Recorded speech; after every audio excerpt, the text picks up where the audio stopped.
Hello friends, तर स्वागत आहे तुमचं आपल्या या यूट्यूब चॅनलवरती. मित्रांनो, चॅनलवर नवीन असाल तर चॅनलला सबस्क्राईब करा, कारण ही स्टोरी खरंच खूपच इंटरेस्टिंग आहे आणि नक्की पहा. अनयाच्या बोलण्यावर जानकी खन्ना हसली. ती काही बोलण्याआधीच इशिता स्वयंपाकघरातून बाहेर येत तिच्या जवळ येऊन म्हणाली, दीदा, जेवण तयार झालं आहे. इशिताचं बोलणं ऐकून जानकी खन्ना सोफ्यावरून उठत म्हणाली, वा, तू तर खूप कमी वेळात सगळं करून टाकलंस. ये पाहूया जेवणाची चव. तुझ्या हातचं खाणं कसं आहे ते कळेल. अनयाने तर खूप कौतुक केलं आहे तुझं. असं म्हणत जानकी खन्ना हसत हसत डायनिंग टेबलकडे गेली. तिला तिकडे जाताना पाहून अनया इशिताला म्हणाली, इशिता, जेवण झाल्यावर माझ्या खोलीत ये. मला तुला काहीतरी दाखवायचं आहे. असं म्हणत अनया देखील हसतच आपल्या आजींकडे गेली. इथे इशिताने पाहिलं की टेबलावर फक्त अनया आणि तिच्या आजी आहेत. त्यामुळे ती जान्हवी खन्नाच्या खोलीकडे पाहू लागली. दरवाजा उघडाच होता, म्हणून ती विचार न करता आत गेली. खोलीत शिरताच इशिताचं लक्ष जान्हवीकडे गेलं. ती त्यावेळी सोफ्यावर बसून लॅपटॉपवर काहीतरी काम करत होती. हे पाहताच इशिताला अनयाने आधी सांगितलेली गोष्ट आठवली. जेव्हा ती पहिल्यांदा या घरी आली होती तेव्हाच अनयाने तिच्या आईबद्दल सांगितलं होतं. ते आठवून इशिता तिथून निघून जायला पडली, पण ती बाहेर पडण्याआधीच जान्हवी खन्नाने तिला थांबवलं. जरी जान्हवी लॅपटॉपवर काम करत होती तरी तिच्यासमोरचं एक मोठं आरस होतं, ज्यातून तिला इशिता दिसली होती. इशिता काहीही न बोलता निघून जाताना पाहून तिला थोडं विचित्र वाटलं, म्हणून तिने तिला आवाज दिला. जान्हवीचा आवाज ऐकून इशिता वळून तिच्याकडे पाहू लागली. सुरुवातीला ती घाबरली होती.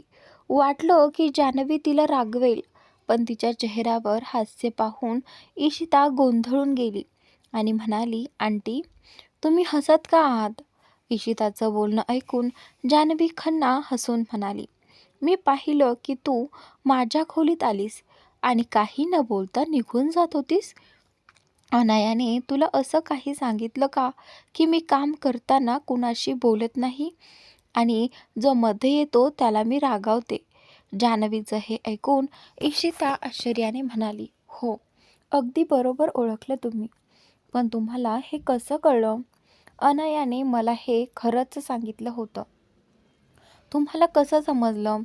यावर जान्हवी खन्ना लॅपटॉप बंद करून उठत म्हणाली, मी अनयाला खूप चांगलं ओळखते.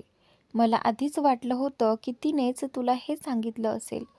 पण काळजी करू नकोस, मी तुला काहीही बोलणार नाही.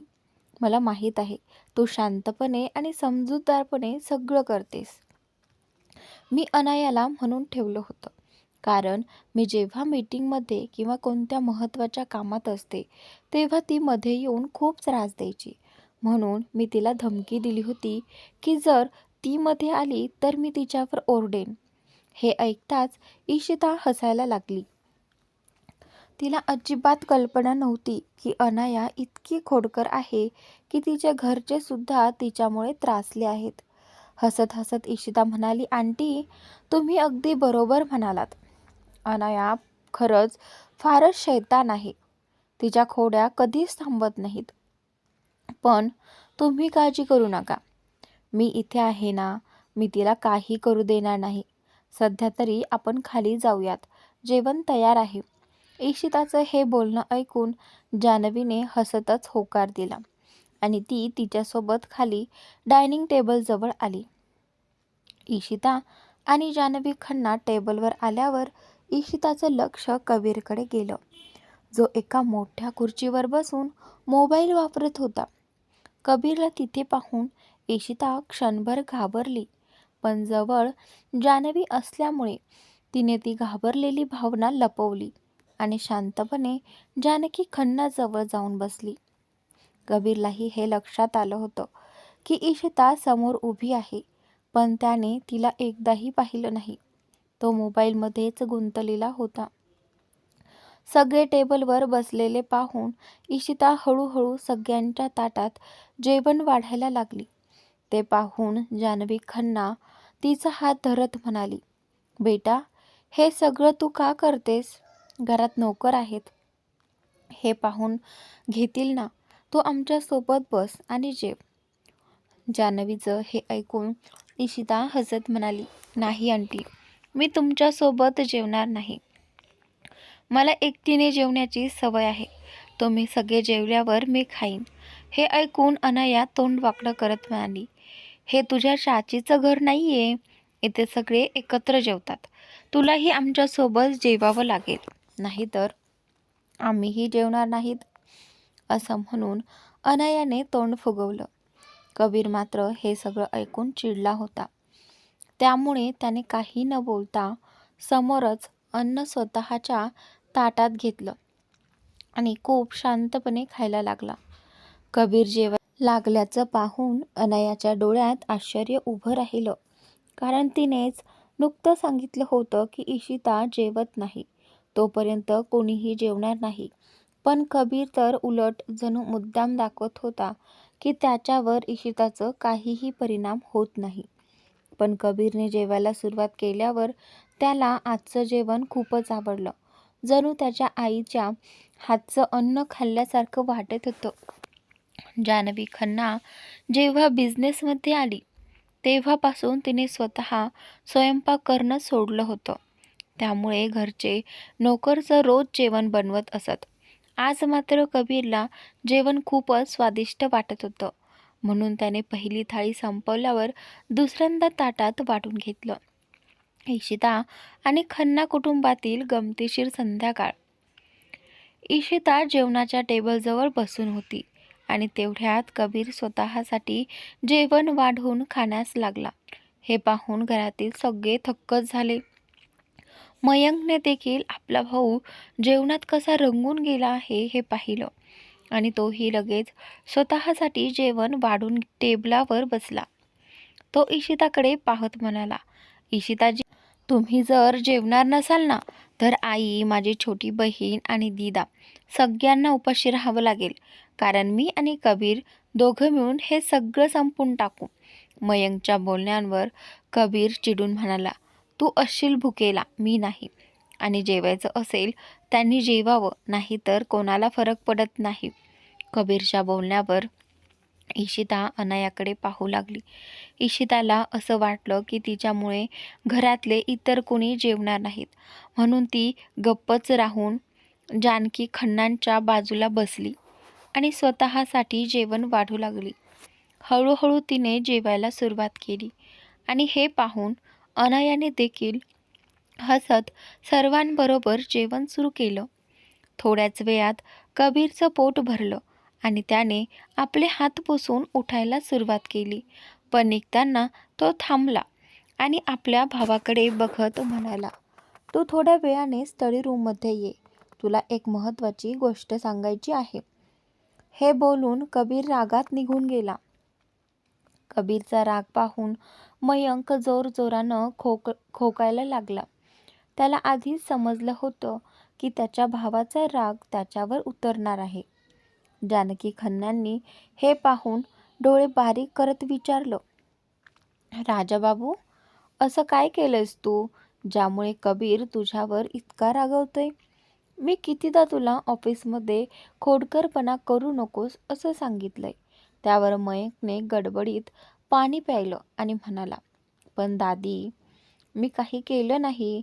एक मुलगी इंटरव्ह्यूसाठी आली होती आणि मी फक्त थोडं तिच्याशी फ्लर्ट केलं, एवढंच.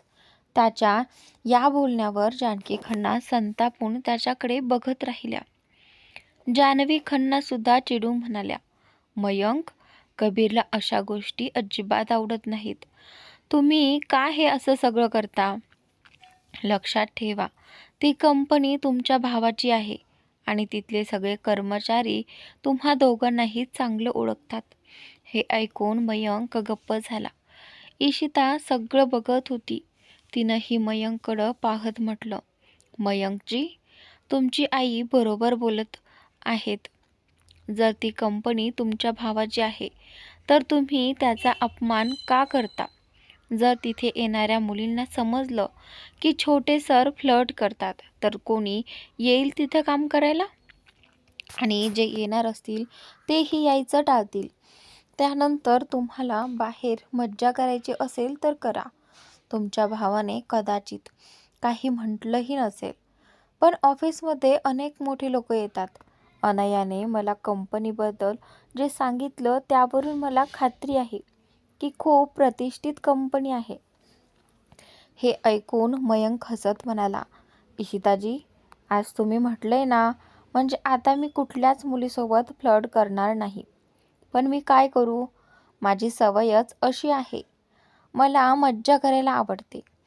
आणि माहीत आहे, जितकी मी मज्जा करतो तितकाच राग माझ्या भावाकडून खातो.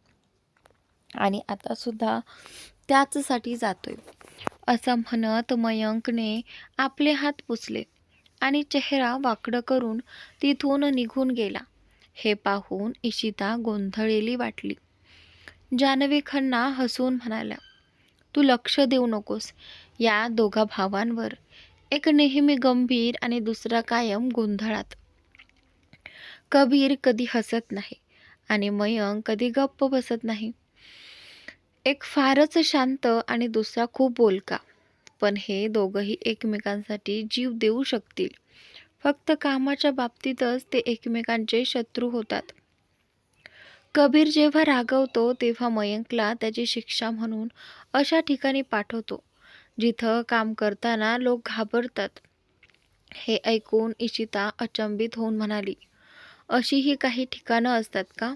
काही लोकांना तर कुठंही काम करायला आवडतं. त्यावर जान्हवी खन्ना हसल्या आणि अनया इशिताकडे पाहून म्हणाली, हो, पण काही ठिकाणं अशीही असतात जिथं शिक्षा म्हणून काम दिलं जातं. म्हणजे अशा जागा जिथं इतकं काम दिलं जातं की थकून जायचं, विश्रांतीचं नाव नाही. आणि मयंक भावाला अशी कामं दिली जातात. याची कबीर भावाला सवय आहे आणि मला वाटतं याही वेळी त्याचं तसंच होणार. असं म्हणत अनया खळखळून हसू लागली. हे पाहून इशिता हसत म्हणाली, पण अनया, तुला असं भावावर हसणं योग्य वाटतं का? त्याला शिक्षा होणार आहे आणि तू हसतेस? तुला त्याची मदत करायला हवी ना? त्यावर अनया उठताना म्हणाली, मीही खूप वेळा मयंक भावाला मदतीसाठी म्हटलं होतं, पण त्यांनी कधीच मदत केली नाही. त्यामुळे मीही ठरवलंय, मी त्यांची मदत कधीच करणार नाही.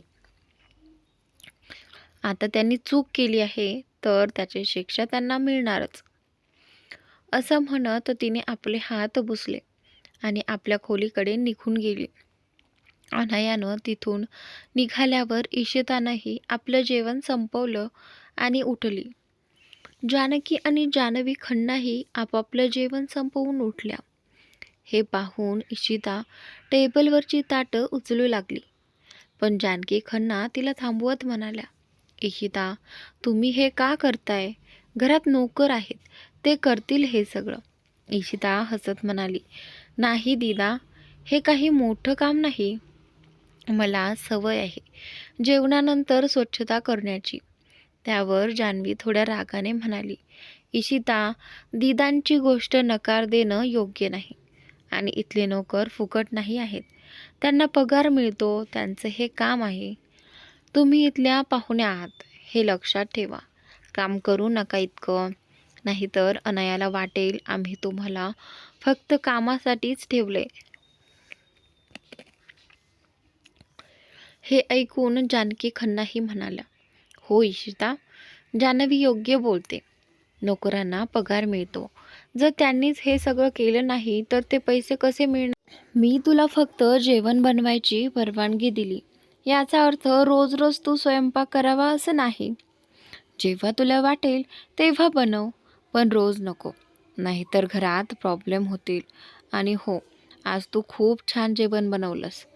जानकीच्या या बोलण्यावर इशिता हसून म्हणाली, असं आहे हो का? मला माहीतच नव्हतं.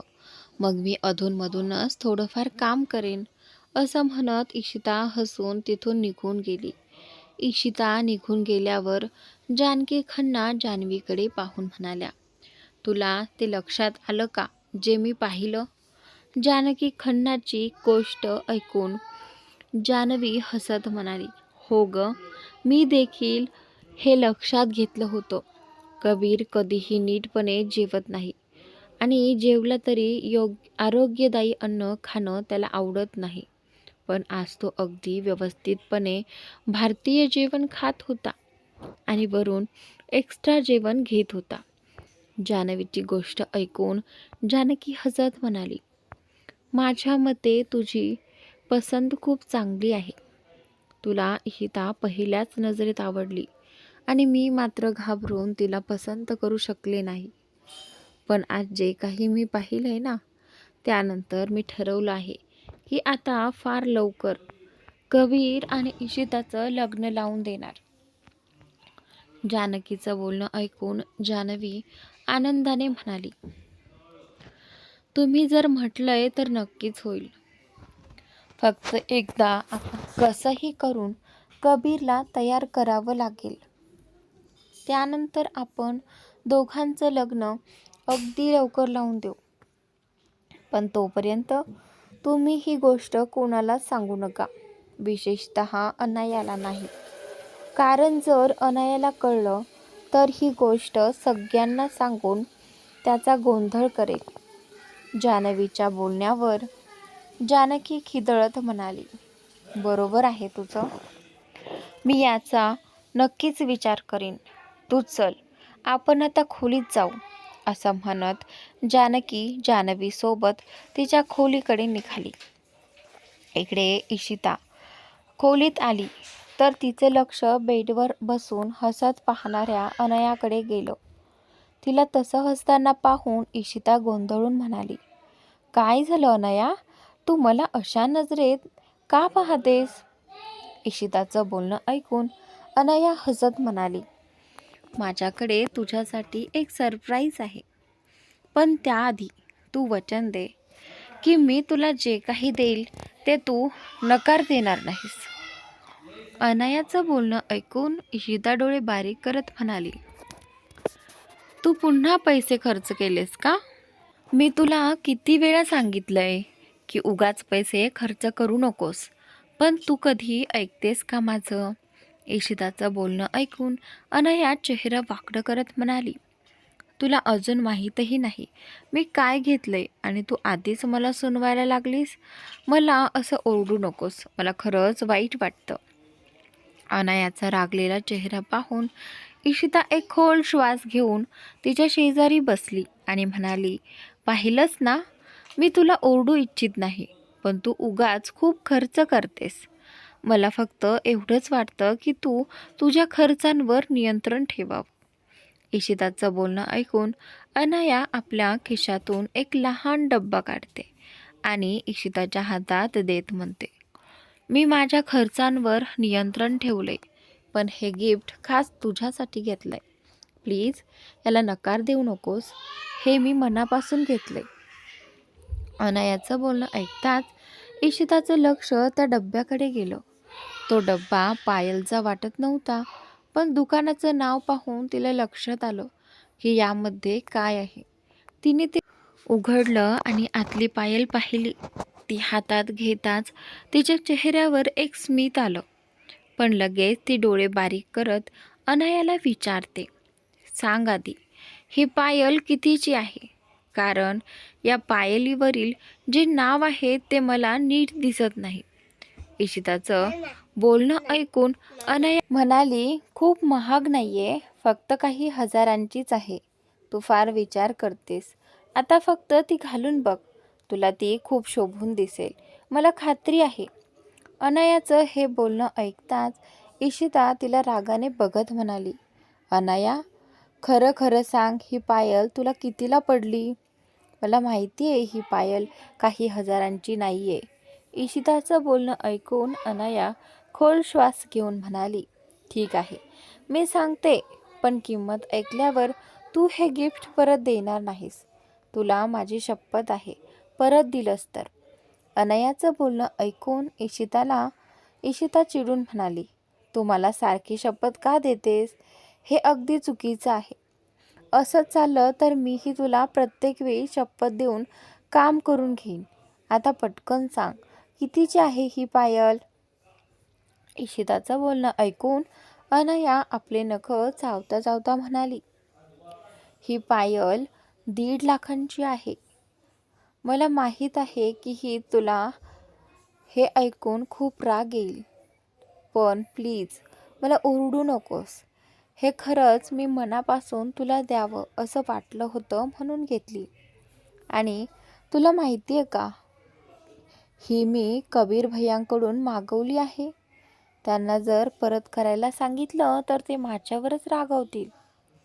अनयाच्या तोंडून 1.5 लाख ऐकून इशिता जास्त आश्चर्यचकित झाली नव्हती. तिला जास्त धक्का हे ऐकून बसला की ती पायल कबीरने आणलेली आहे. हे लक्षात येताच तिच्या हातातली पायल सरळ बेडवर पडली. इशिताला अचंबित पाहून अनया ती पायल उचलते आणि म्हणते, मला माहिती आहे किंमत ऐकून तुला त्रास झाला असेल, पण काळजी करू नकोस. मी काही बोलणार नाही. मला माहिती आहे तुला एवढं महाग गिफ्ट घेण्याची सवय नाही, पण तू सध्या माझ्याकडे राहतेस, त्यामुळे तुला थोडं सहन करावं लागेल. आणि तू मला वचन दे की ही पायल तू नेहमी घालशील. अनयाचं बोलणं ऐकून इशिता म्हणते, काय म्हणालीस तू? ही पायल तुझ्या भावाने आणली होती, पण तू त्यांना का सांगितलंस? कोण जाणे ते काय समजतील? त्यांना वाटेल की मी पैशांची हाव धरलेली मुलगी आहे आणि मी तुला सांगून त्यांच्याकडून घेतली. तुला माहितीयेच की तुझा भाऊ आधीच मला चुकीचं समजतोय, आता तर तो अजूनच चुकीचं समजेल. इशिताचं हे बोलणं ऐकून अनया थक्क झाली. तिला वाटलं होतं की इशिता किंमत ऐकून धक्क्यात गेली आहे, पण हे समजताच की पायल कबीरने दिली त्यावर तिचा खरा आक्रोश आहे, हे अनयाच्या कल्पनेपलीकडचं होतं. तेव्हा अनया ती पायल पुन्हा इशिताच्या हातात देत म्हणाली, तू माझ्या भावाची चिंता करू नकोस. तो तुझ्यावर अजिबात रागवणार नाही. नाही घालणार म्हणतेस का? कारण मी त्यांना स्पष्ट सांगितलं की ही पायघड्या मी फक्त तुझ्यासाठीच मागवली आहे. जर त्यांना तुला हे द्यायचंच नसलं तर ते रिकाम्या हातानेच परत आले असते ना, पण त्यांनी हे आणलंय. मला नाही वाटत की ते तुला काही बोलतील. त्यामुळे आता शांतपणे हे पायात घाल किंवा मीच तुला घालून देते. असं म्हणून अनया इशिताचे दोन्ही पाय उचलून तिला पायघड्या घालू लागली. पायघड्याच म्हणजे पायल. दोन्ही पायघड्या घातल्यानंतर अनया हसत म्हणाली, तसं पाहिलं तर मला एका गोष्टीची खूप आश्चर्य वाटलं. म्हणजे भाऊंना भारतीय पदार्थ आवडत नाहीत, विशेषतः जास्त तेलकट. पण आज तेच पदार्थ त्यांनी आवडीने जास्त प्रमाणात खाल्ले. मला तर वाटतंय की आज रात्री त्यांच्या पोटाची अवस्था काय होईल. अनयाचं बोलणं ऐकून इशिता गोंधळून विचारते, तू म्हणायचं काय बघतेस? तुझ्या भावाला खरंच जास्त तेलकट खाणं आवडत नाही? इशिताचं म्हणणं ऐकून अनया हसत उत्तर देते, अगं हो गं माझ्या बहिणी, माझा अर्थ असा होता की कबीर भाऊंना जास्त तेलकट खाणं मुळीच आवडत नाही. जेव्हा ते असं काही खातात तेव्हा त्यांना पोटात खूप वेदना होतात. त्यामुळे त्यांनी असं खाणं जवळजवळ सोडलंच होतं. ते आता फक्त हेल्दी डाएट घेतात. पण जेव्हा कधी आई काही खास बनवते तेव्हा ते हेल्दी डाएट सोडून आईच्या हातचं खाणं खातात. पण आज त्यांनी तुझ्या हातचं खाणं एवढ्या उत्साहाने खाल्ले हे बघून मीच आश्चर्यचकित झाले. मला खात्री आहे की आता त्यांचं पोट खूप दुखत असेल. हे ऐकून इशिता चिंतित होत म्हणाली, जर तुला माहीत आहे की तुझ्या भावाचं पोट दुखत असेल तर तू मला सांगतेस. तुला तर त्याला मदत करायला हवी होती ना. जर माझ्या स्वयंपाकामुळे त्याला काही झालं तर, कारण तो स्वयंपाक मीच केला होता. ते ऐकून अनया तोंड वाकडं करत म्हणाली, मी तुला वेडी वाटते का की मी वाघाच्या गुहेत जाईन? कबीर भाऊ स्वतःला सांभाळू शकतात, ते काही लहान मूल नाहीत.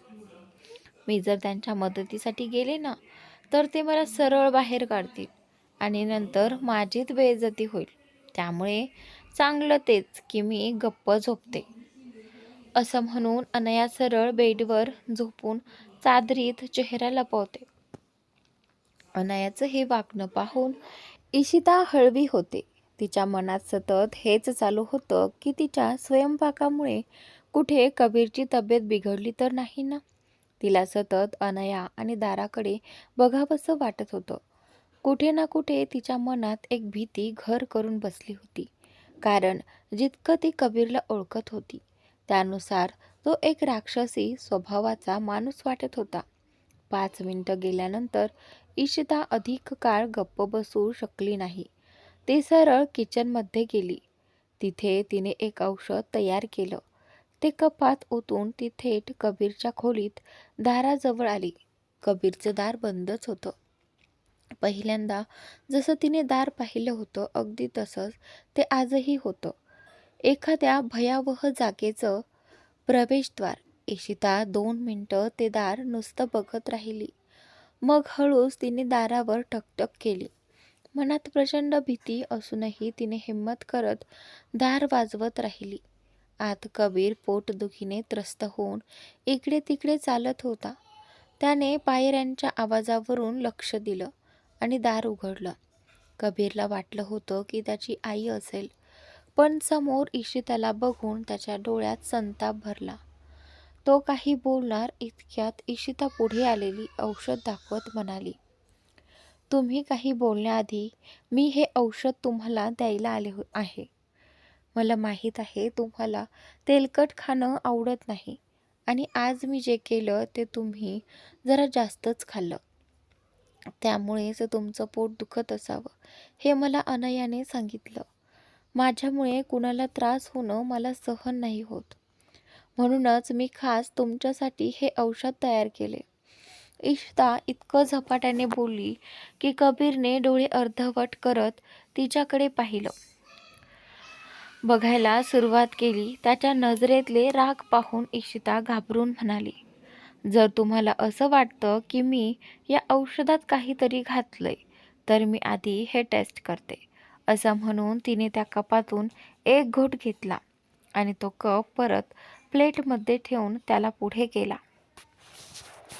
इशिताचं हे सगळं बघून कबीरचा संताप अनावर झाला. तो चिडून ओरडला, मी तुला हे काम करायला सांगितलं होतं का? पुढच्यापासून माझ्यासाठी काहीही करू नकोस.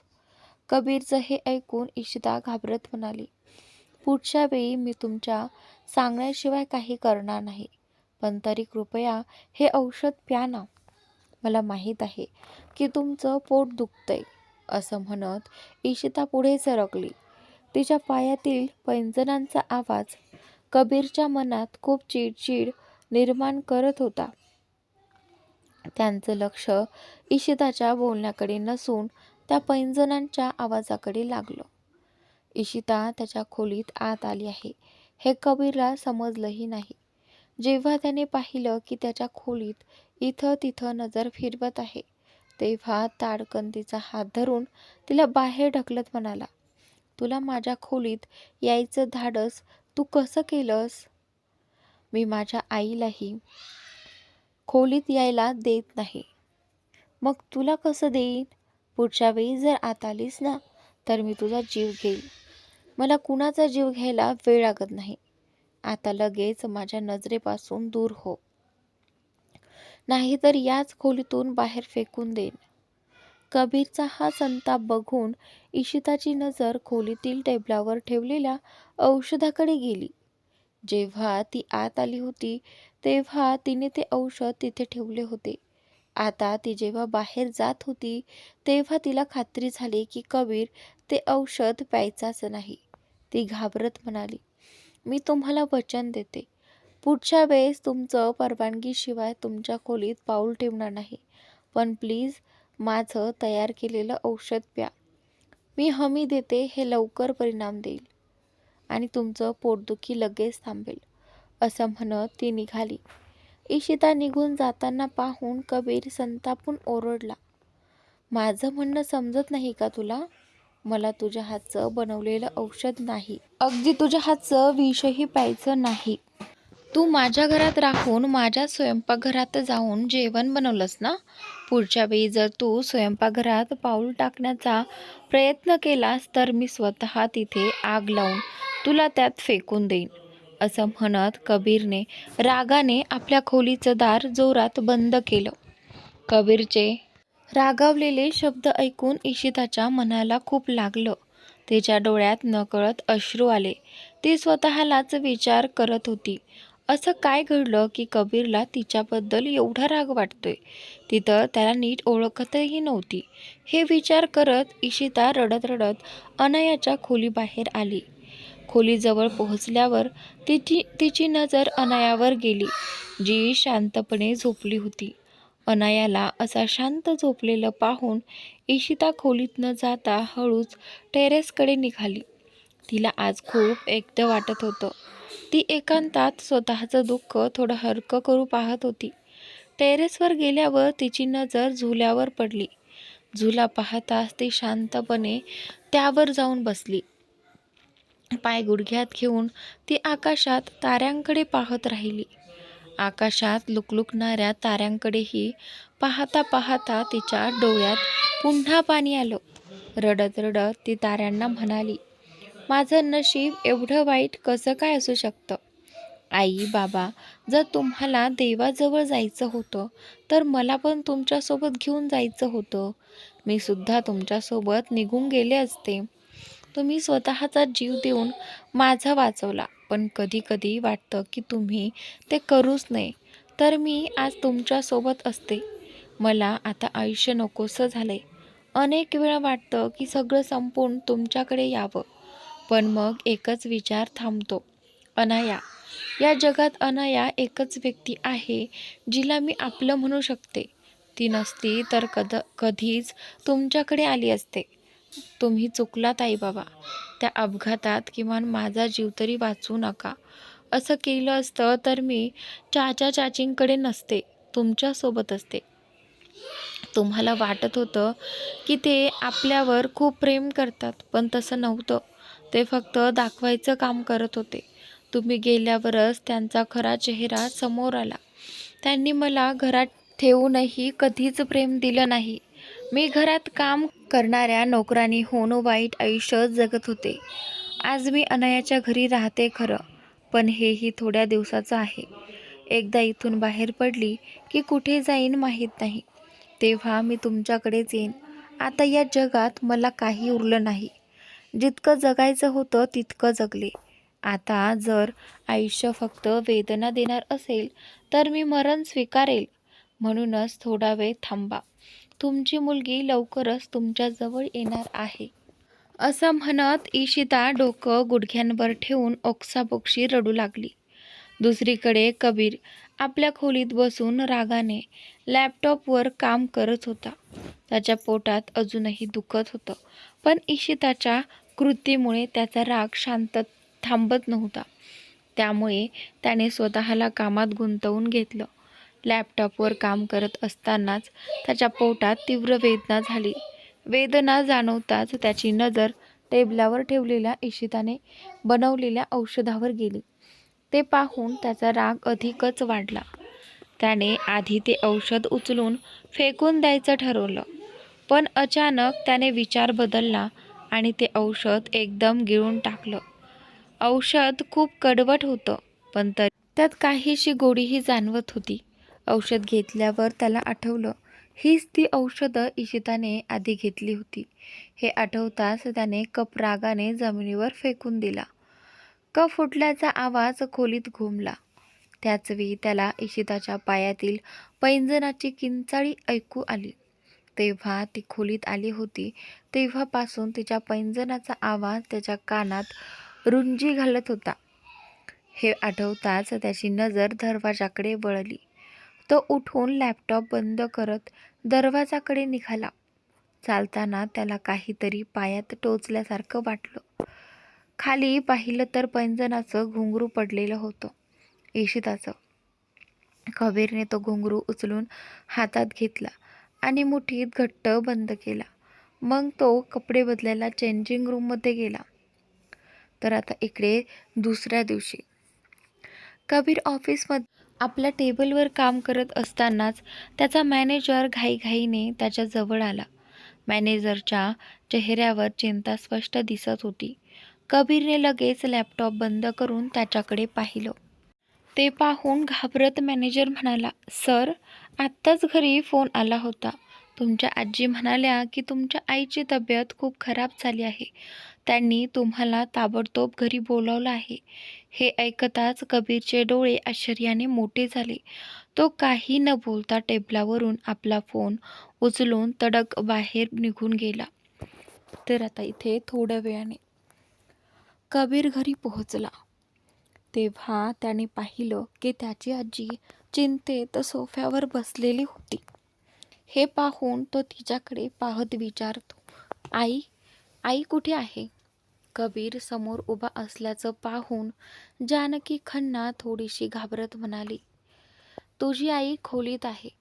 डॉक्टर तिच्यावर उपचार करत आहेत." कबीरने थोडी काळजीने चेहऱ्याने तिच्याकडे पाहत विचारलं, "आईला अचानक काय झालं?" जानकीने थोडं धीर घेत उत्तर दिलं, "आम्ही सगळे एकत्र बसून बोलत होतो. तेवढ्यात तुझ्या आईच्या छातीत जोरात वेदना सुरू झाल्या. तिचा श्वास घ्यायलाही त्रास होऊ लागला. तिचा श्वास खूप जड होत चालला होता. आम्ही तिला कसंबसं सावरलं आणि तातडीने डॉक्टरांना बोलावलं." कबीरने तिचं बोलणं ऐकून थोडं विचारात पडत, "अनाया कुठे आहे?" विचारलं. तेव्हा जानकी खन्ना उठत म्हणाली, "अनाया इशितासोबत कॉलेजला गेली आहे. काल तिचं एक काम अपूर्ण राहिलं होतं. तेच काम पूर्ण करायला गेली आहे. मी तिच्यासोबत 2 बॉडीगार्डही पाठवले आहेत तिच्या सुरक्षितेसाठी. पण तिला याची कल्पना नाही. मी तिला फोन करून सुद्धा काही सांगितलेलं नाही. कारण मला माहीत आहे, जर तिला कळलं तर ती खूपच अस्वस्थ होईल." कबीरने जिना चढत वर जाताना म्हणाला, "ठीक आहे, तिला काही सांगू नकोस. जेव्हा ती घरी परत येईल तेव्हा आपणच तिला सगळं सांगू." हे म्हणून कबीर थेट आपल्या आईच्या खोलीत गेला. आईच्या खोलीत पोहोचताच त्याने पाहिलं की आई बिछाण्यावर शांतपणे झोपलेली होती आणि डॉक्टर ऑक्सिजन सेट करताना इंजेक्शन भरत होते. आता जानकी खन्ना देखील खोलीत पोहोचली होती. ती कबीरकडे पाहत उभी होती, तर कबीर केवळ आपल्या आईकडे पाहत होता. अर्धा तास उलटून गेला. डॉक्टरांनी सर्व उपचार पूर्ण केले. तेव्हाच इशिता, अनाया आणि मयंकही तेथे पोहोचले. अनायाने आईला अशा अवस्थेत पाहताच तिची भीतीने घालमेल सुरू झाली. ती धावतच आईजवळ गेली. डॉक्टरांनी तिला थांबवलं नाही, कारण त्यांना माहीत होतं की अनाया आईवर किती प्रेम करते. कबीरने डॉक्टरकडे पाहून विचारलं, "आईला नक्की काय झालंय? काही गंभीर आहे का?" डॉक्टरांनी खोल श्वास घेतलं सांगितलं, "मिस्टर खन्ना, तसं बघितलं तर परिस्थिती गंभीर नाही, पण दुर्लक्ष करता येईल अशीही नाही. तुझ्या आईला मायनर हार्ट अटॅक आला होता. ती सध्या त्यांचं सर्व तपासणं पूर्ण केलं आहे. औषधं दिली आहेत. मात्र एक गोष्ट लक्षात ठेवा, त्यांना कोणतीही धक्कादायक बातमी सांगू नका. त्यांना कधीही उदास होऊ देऊ नका, कारण उदासीमुळे माणूस डिप्रेशनमध्ये जातो. सतत कामात गुंतून राहणं आणि मानसिक तणाव यामुळे त्यांची अवस्था झाली आहे. त्यामुळे त्यांच्याकडे विशेष लक्ष द्या." डॉक्टर हे सांगत असताना त्यांनी जान्हवी खन्नाकडे पाहिलं. जान्हवी देखील त्यांच्या डोळ्यात नजर घालून काही सांगत असल्यासारखं वाटत होती. जणू दोघंही डोळ्यातूनच संवाद करत होते. अनयाने तिच्या आईकडे पाहिलं आणि तिची अवस्था अधिकच बिघडत आहे हे लक्षात आल्यावर ती रडत म्हणाली, आई, तुम्हाला हे काय झालं? सकाळी तर तुम्ही एकदम ठीक होतात. अनयाचं बोलणं ऐकून जान्हवी खन्ना कबीरकडे पाहून म्हणाली, माझी ही अवस्था तुझ्या भावामुळे झाली आहे. आज मी या अवस्थेत आहे कारण त्याला माझ्याशीच काहीतरी समस्या आहे.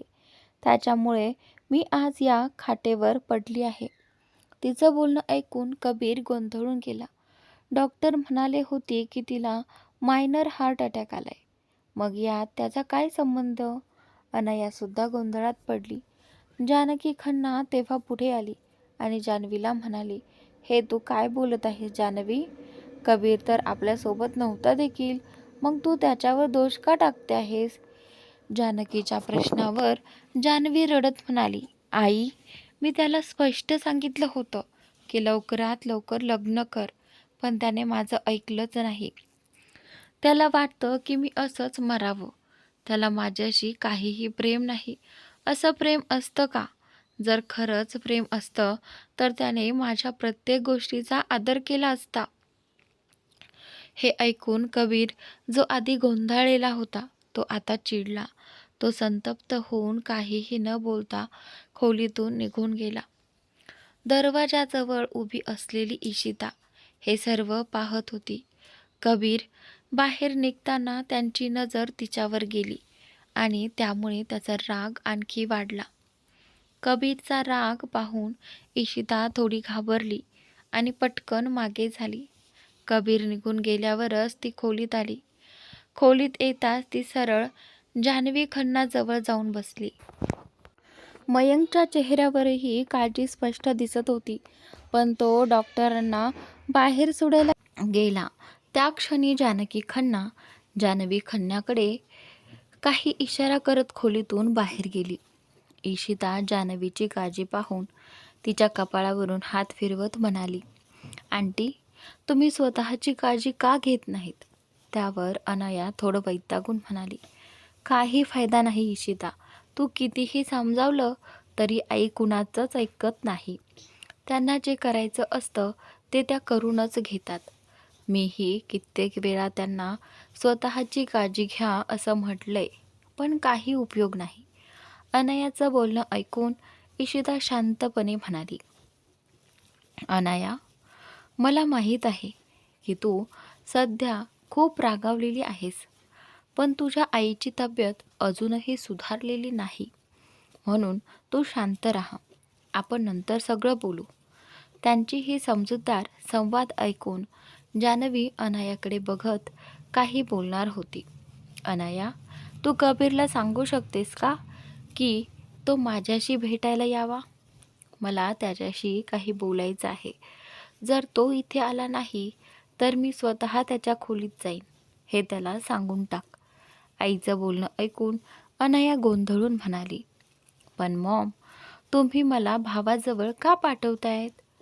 तुम्हाला माहीत आहे की मी त्यांच्या खोलीजवळ जातसुद्धा नाही. मी तिथे गेले तर ते खूप रागावतील. अनयाच्या बोलण्यावर इशिता म्हणाली, अनया, मी पण तुझ्यासोबतच येते. तुला फक्त भावाला सांगायचं आहे. तू नाही गेलीस तर आंटी खरंच उठून त्यांच्या खोलीत जाऊ शकतात. तुला वाटतं का की आंटीने आपल्या तब्येतीकडे दुर्लक्ष करावं? हे ऐकून अनया डोळे पुसत बेडवरून खाली उतरली आणि म्हणाली, नाही नाही, मीच जाते. मी कबीर भाऊला घेऊनच येते. असं म्हणत ती इशिताला घेऊन खोलीबाहेर निघाली. जसे त्या दोघी बाहेर पडल्या तसंच जान्हवी खन्नाने तोंडावरचा ऑक्सिजन मास्क काढून एक खोल श्वास घेतला. तिने मास्क काढताच जानकी खन्ना खोलीत हसत आली आणि म्हणाली, तू अभिनय छान करतेस, पण एक गोष्ट समजत नाही, जी डॉक्टर तुझ्यावर उपचार करायला आली होती तिला इतकं सहज खोटं कसं बोललीस? जानकीच्या प्रश्नावर जान्हवी हसत म्हणाली, तुम्ही बहुतेक विसरलात, ही तीच डॉक्टर आहे जिच्याकडे मी अनेक वेळा गेले आहे. जेव्हा ती माझ्यावर उपचार करायला आली तेव्हाच मी तिला सगळी माहिती दिली होती आणि मग तिने माझ्या सांगण्यानुसार वागणं केलं. हे ऐकून जानकी गोंधळली आणि म्हणाली, पण तुला काय वाटतं, कबीर तुझं ऐकेल? अगोदरच तू त्याला सांगितलंय की ही अवस्था त्याच्यामुळे झाली आणि त्यामुळे तो रागावून गेलाय. जानकीचं बोलणं ऐकून जान्हवी खोल श्वास घेऊन म्हणाली, काहीही झालं तरी मी कबीरला समजावून घेणारच. हाच माझा शेवटचा प्रयत्न आहे. मला ठाऊक आहे पुढे काय करायचं आहे ते. तू फक्त दुखावल्यासारखं ॲक्टिंग करत माझ्याजवळ बस. मी कबीरला बोलावलंय, आता मी त्याच्याशी बोलेन. जान्हवीच्या बोलण्यावर जानकी हसत शांतपणे तिच्या बाजूला बसली. इकडे इशिता अनयाला घेऊन कबीरच्या खोलीबाहेर आली. अनयाला खूप भीती वाटत होती, पण तिने धाडस करून दरवाजावर टकटक केलं. काही क्षणातच कबीरने दरवाजा उघडला आणि त्याची नजर अनया आणि इशितावर गेली. इशिताला पाहताच त्याच्या डोळ्यात राग दिसून आला. तो काही बोलणार इतक्यात अनया म्हणाली, भाऊ, तुम्ही रागवण्याआधी एक गोष्ट सांगते. आईने तुम्हाला बोलावलं आहे आणि तिनेही सांगितलं आहे की जर तुम्ही गेले नाहीत तर ती स्वतः तुमच्या जवळ येईल. असं म्हणत अनयाने सुटकेचा श्वास घेतला. अनया इतकी पटकन बोलली म्हणून इशिता थक्क झाली, पण कबीरने काहीही न बोलता दरवाजा बंद केला. हे पाहून इशिता चिडून म्हणाली, तुझ्या भावाचा काय प्रॉब्लेम आहे? तो हसून बोलूच शकत नाही का? मी त्यांच्या खोलीत जाते तेव्हा असं वाटतं जसं एखाद्या जंगलात आलीये. तुझा भाऊ एवढा गप्प का असतो? मी त्याला 100 प्रश्न विचारले तर तो एकच उत्तर देतो आणि आत्ताही त्याने तुझ्या प्रश्नाला काहीच उत्तर दिलं नाही. आता आंटीला काय सांगणार आपण? इशिताचं बोलणं ऐकून अनया घाबरत तिचा हात पकडते आणि म्हणते, इशू, आपण भावाच्या खोलीच्या बाहेर आहोत. जर त्याने हे ऐकलं तर तो तुला खरंच घराबाहेर काढून टाकेल. त्यामुळे इथून निघूया. जर त्याला जायचं असेल तर तो जाईलच आणि आईनेही सांगितलंय की तो नाही गेला तर ती स्वतः जाईल. चला आता. असं म्हणत ती इशिताला घेऊन तिथून निघून गेली. कबीरला कळालं होतं की इशिता आता तिथे नाही, पण तिचं बोलणं त्याच्या कानावर पडलं होतं आणि त्यामुळे तो तिच्यावर नाराज झाला होता. काही वेळाने त्याने ठरवलं की आपल्या आईला भेटायला जाईल. त्याला हे नको होतं की त्याची आई तिच्या तब्येतीत त्याच्या जवळ यावी. त्याने आधी आपल्या खिशातून बंदूक काढून टेबलाखाली ठेवली आणि मग खोलीबाहेर गेला. कबीर आईच्या खोलीत पोहोचला. तिथे त्याने पाहिलं की आईसोबत आजीही आहे. तो शांतपणे आईजवळ बसला. तेव्हा जानकी म्हणाली, पाहिलंच ना, तुझी आई किती वेडी झाली आहे. सतत एक गोष्ट बोलत आहे. मी कितीदा सांगितलं की कबीर लग्न करणार नाही, पण तरीही तेच बोलते. आता तूच तिला समजाव. जानकीच्या बोलण्यावर कबीरची नजर जान्हवीवर गेली. ती ऑक्सिजन मास्क बाजूला करून हलक्या आवाजात म्हणाली, कबीर, तू दादीच्या बोलण्याकडे लक्ष देऊ नकोस. मला माहीत आहे मी तुझ्याविषयी खूप काही बोलते, पण प्लीज एकदा तरी माझं ऐक. कबीर तिच्याकडे पाहत राहिला. जानकी पुढे म्हणाली, मला माहीत आहे तू लग्न करू इच्छित नाहीस, पण कमीत कमी माझ्यासाठी तरी ऐक. मी अनेक वेळा सांगितलं पण तू ऐकलंच नाहीस. तुझं वय वाढत चाललंय. माझं एक स्वप्न आहे, माझ्या मृत्यूपूर्वी तुझं लग्न पाहायचंय. मला माहिती आहे माझी तब्येत अशी आहे की मी फार काळ जगणार नाही. कबीर तिचं शांतपणे ऐकत होता. जानकीने हे पाहिलं की तो काहीच उत्तर देत नाही. तेव्हा ती म्हणाली, मी तुला सांगितलं नव्हतं का, तुझी आई हेच बोलते. तिने तर इथपर्यंत सांगितलं की तू लग्नासाठी तयार नाही राहिलास तर ती खाणं पिणं सोडेल. हे ऐकून कबीर तिच्याकडे पाहू लागला. जान्हवी त्याचा हात हातात घेऊन म्हणाली, माझं माहितीये तुला माझं बोलणं खटकत असेल, पण फक्त एकदाच माझं ऐक. मी वचन देते, यापुढे तुला काही सांगणार नाही. कबीरने खोल श्वास घेतला आणि म्हणाला, ठीक आहे, मी लग्न करायला तयार आहे. पण माझ्या काही अटी असतील. जर तुम्ही त्या मान्य केल्या तरच मी लग्न करेन, नाही तर नाही. हे ऐकून जान्हवी आणि जानकी दोघीही हसल्या. जान्हवीने हसणं लपवत गंभीर आवाजात विचारलं, कसल्या अटी? कबीर म्हणाला, माझी पहिली अट, लग्न साधं होईल, काही मोठा दिखावा नको. दुसरी, बाहेर कोणालाही कळायला नको की माझं लग्न झालं आहे. तिसरी, लग्न झाल्यावर ती मुलगी माझ्या खोलीत राहणार नाही.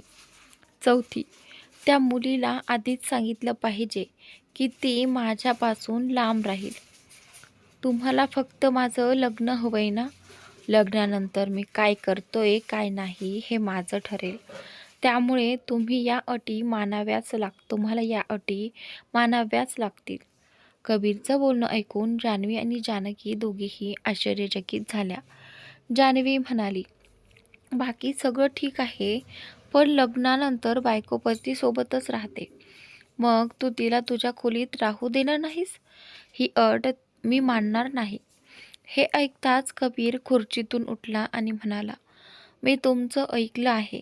आता तुम्हालाही माझं ऐकावंच लागेल. जर माझ्या अटी मान्य असतील तरच मी लग्न करीन. असं म्हणून तो निघून गेला. तेव्हा जान्हवीने त्याला थांबवून पुन्हा बोलावलं. ती मोठी गोष्ट आहे. भावना हलत आहेत. कबीरचे पाय अचानक थांबले. त्याने मागे वळून पाहिले. मुलं भातात इंद्रधनुष्य रंगवतात, पण मी ही मुलगी ओळखून हे सगळं फक्त तुझ्यासाठी करत आहे. जर माझ्या प्रयत्नांनी तुला आनंद होत असेल तर मग एवढं पुरेसं आहे. हे बोलून कबीर हसत हसत खोलीबाहेर गेला. कबीर झोपलेला पाहून जान्हवी पटकन व्यवस्थितपणे पलंगावर बसली आणि मग आपल्या आईकडे जानकीकडे पाहून म्हणाली, आई, मला खरंच कल्पना नव्हती की हा प्लॅन चालून जाईल, पण आता आपण फार मोठ्या अडचणीत सापडलो आहोत. जान्हवीचे बोलणे ऐकून जानकी एक खोल श्वास घेत आणि म्हणते, मला माहीत आहे तू काय म्हणतेस, पण सर्वात महत्त्वाचं म्हणजे कबीर लग्नासाठी तयार झाला आहे. फक्त एकदा लग्न झालं की नंतर त्याला इशिताशी प्रेम होईलच. आणि असं कुठे लिहिलं आहे की अरेंज मॅरेजमध्ये प्रेम होत नाही? आपलंच उदाहरण घे. माझंही लग्न अरेंज मॅरेजच होतं, तरी तुझ्या वडिलांनी मला किती प्रेम दिलं. म्हणूनच आपला प्लॅन आपण आता बदलू शकत नाही. आपल्याला खूप मोठी संधी मिळाली आहे आणि ती आपल्याला वायाला घालवायची नाही. जानकीचं बोलणं ऐकून जान्हवी चिंतेत म्हणाली, पण आई, तू माझं म्हणणं समजून घेत नाहीस. जर लग्न झालं तर इशिता कबीरच्या खोलीत राहील आणि कबीर तिला तिथे राहू देणार नाही. अशा परिस्थितीत आपण इशिताला काय सांगायचं? कारण अजून आपण तिच्याशी काही बोललेलो नाही. तिच्या परवानगीशिवाय आपण तिचे लग्न ठरवू शकत नाही. जान्हवीचं एवढंच म्हणणं झालं होतं की दरवाजाजवळ उभी अनया आश्चर्यचकित होऊन ओरडली, काय म्हणालात? इशिताचं लग्न आणि तेही कबीर भैयाशी? हे कसं शक्य आहे? अनयाचा आवाज ऐकताच जानकी आणि जान्हवी दोघींची नजर तिच्या चेहऱ्याकडे गेली. तिचा चेहरा स्पष्ट दाखवत होता की ती किती धक्क्यात आहे. अनया धावत खोलीत आली. मग तिने आपल्या आईकडे पाहिलं. जान्हवी, जी काही वेळांपूर्वी आजारी होती, आता तिच्याकडे पाहून वाटत होतं की काहीच झालं नाही. हे पाहून अनया म्हणाली, आई, तुम्हाला तर मिनी हार्ट अटॅक आला होता ना? पण तुम्हाला पाहून काहीच झालं नाही असं वाटतंय. कुठे, हे सगळं नाटक तर नव्हतं ना? आणि तुम्ही इशिताचं लग्न कबीर भैयाशी का लावू इच्छिता? तुम्हाला माहीत आहे की तो माणूस नाही, राक्षस आहे. अनयाचं बोलणं ऐकून जानकी खन्ना तिच्या डोक्यावर हलकशी चापट मारत म्हणाली, अगं बाय, कोणी आपल्या भावाबद्दल असं बोलतं का? तो तुझ्यावर रागवतो कारण तू खूप खोडकर आहेस. पण तुझा भाऊ मनाने खूप चांगला आहे. जानकीच्या बोलण्यांवर अनया डोक्यावर हात ठेवून चेहरा वाकडं करत म्हणाली, मला माहिती आहे की भैया मनाने चांगले आहेत, पण माझी इशिता ती खूपच निरागस आहे. तिला तर हेही माहीत नाही की भैया किती धोकादायक काम करतात. तुम्ही माझ्या बेस्ट फ्रेंडला असं शेराच्या गुहेत का पाठवत आहेत? अनयाचं बोलणं ऐकून जान्हवी हसत म्हणाली, अगं बाळा, आपण तुझ्या मैत्रिणीला शेराच्या गुहेत पाठवत नाही आहोत. आपल्याला माहीत आहे की कबीरला ती आवडत नाही. पण असं कुठे लिहिलं आहे की लग्नानंतर नवरा बायको प्रेमात पडत नाहीत? विचार कर, तुझी बेस्ट फ्रेंड कायम तुझ्यासोबत राहणार आहे. आता ती फक्त मैत्रीण नसून तुझी वहिनी होणार आहे. आणि तेव्हा तिच्याकडे घर सोडण्याचं काहीच कारण उरणार नाही. ती कायम इथेच राहील. आणि त्यानंतर जान्हवीच्या बोलण्यावर अनया विचारात पडली. हो, हे खरंच होतं.